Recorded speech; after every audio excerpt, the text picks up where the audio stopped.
So welcome back, guys, to another Fishing Ontario Productions. Today I'll be talking about and teaching you how to use a bait casting reel. So I'll be breaking this down to 3 different steps: what a bait casting reel is, how to use a bait casting reel, and how to fine-tune your bait casting experience. So there's 2 types of reel in the fishing industry. Well, 2 main types: spinning and bait casting. I use bait casting for bass fishing, and so do a lot of other people. So for a bait caster, it's really simple. It goes on top of a rod. It's a simple technique. I'm not sure if you guys can completely hear me because of the wind, but if you guys can, we'll keep going. That's a lot of wind. Okay, so on a bait caster, you have a couple things. You have a tension knob. You have your magnetic brakes. You have your clutch. This is what engages your spool. You have your crank handle, and then you have your drag. I'm not sure if you guys can hear that click. And then on some reels, like this one, my Shimano Titanium, you can open. So there's a little lever down here. You can flick it, and it pops the spool open, and you can adjust these brakes. You click them in or out, and then they're adjusted. I always run 2 on, 2 in, so you just pop them out like this. See how these ones are out? And that gives me the most balance. So if it's a really, really windy day, I'll lock them all down, and it applies more braking to the spool. And if it is a very calm day, I'll take all the brakes off, or I'll leave 2 on. And then that optimizes my casting distance, and that also optimizes how well I can maneuver baits and how accurate I can cast. Okay, so on to, now those are the basics of bait casting. I'll be talking about how to use a bait caster and how to start with a bait caster. So for starters, you want to spool it up. You want to get used to what it feels like reeling without any line, and then you want to kind of get used to just how it feels, what side feels better for you, your right or left. I'm a lefty. I have my handles on the left side. You always want to make sure that you're comfortable with your reel, or else you won't be able to get the best performance out of it. So once you have this all spooled up and ready to go, I tie on weights. So before you even hit the water, tie on a weight like this. Here. Just whatever. And tie it on, and you gotta adjust. So you gotta get used to adjusting, you gotta get used to how to use your bait caster. So by adjusting this, I'll adjust my tension knob, so that this this weight goes down very, very slowly. Here. Look how slow it goes. I'm dropping it, and it's nice and slow. That's a little too slow.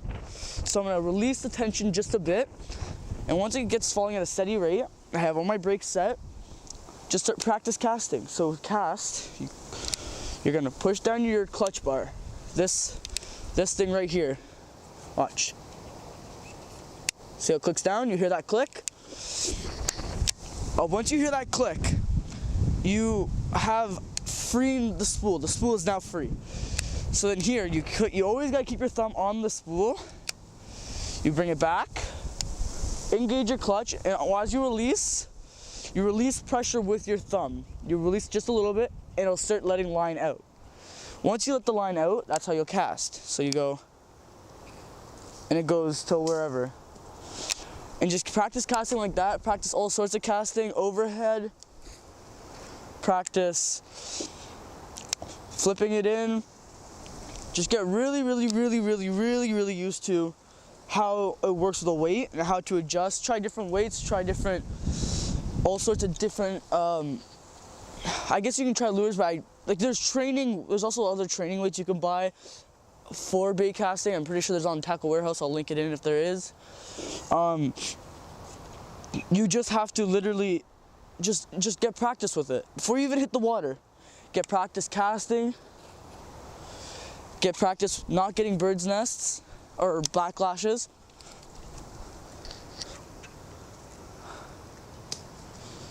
You want to practice, you just want to get really, really comfortable with this, okay?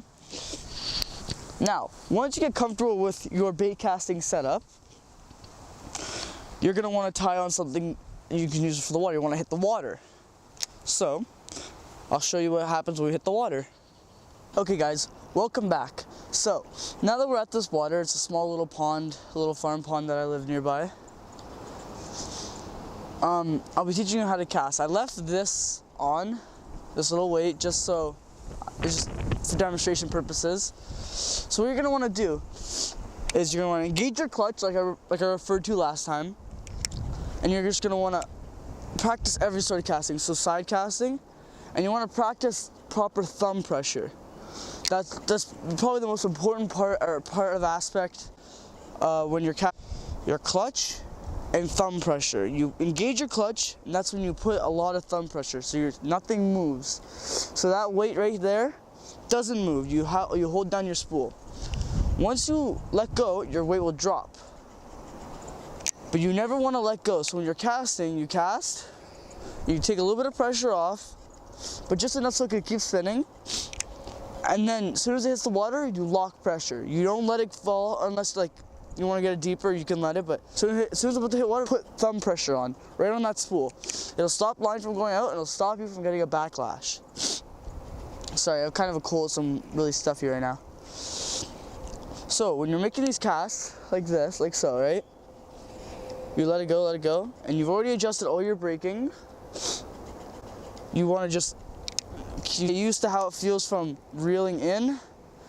Get used to how it feels holding the rod. Everyone holds the rod differently, or the reel in rod. I like to hold mine and palm it like this, and you just practice casting, just how you cast a spinning. Just let it cast, and then you just gotta let it go, but you always gotta keep that thumb pressure on. So right before you cast, you hold it tight, you go to cast, you let go thumb pressure, and you lock it right before it hits the water. That's probably the biggest key I can give you. Hold down that thumb pressure right before it hits the water. And once you start getting used to it, you can start throwing longer casts, start releasing, you can start fiddling with how much spool tension you put on it with your thumb. There's all sorts of techniques to learn. So that was my short tutorial on how to cast with a baitcaster, or how to use a baitcaster. I hope you enjoyed, and if you want to know how to get a backlash out or a bird's nest, just let me know and we can get to that. Thank you for watching. Please like, subscribe. See you on the next episode.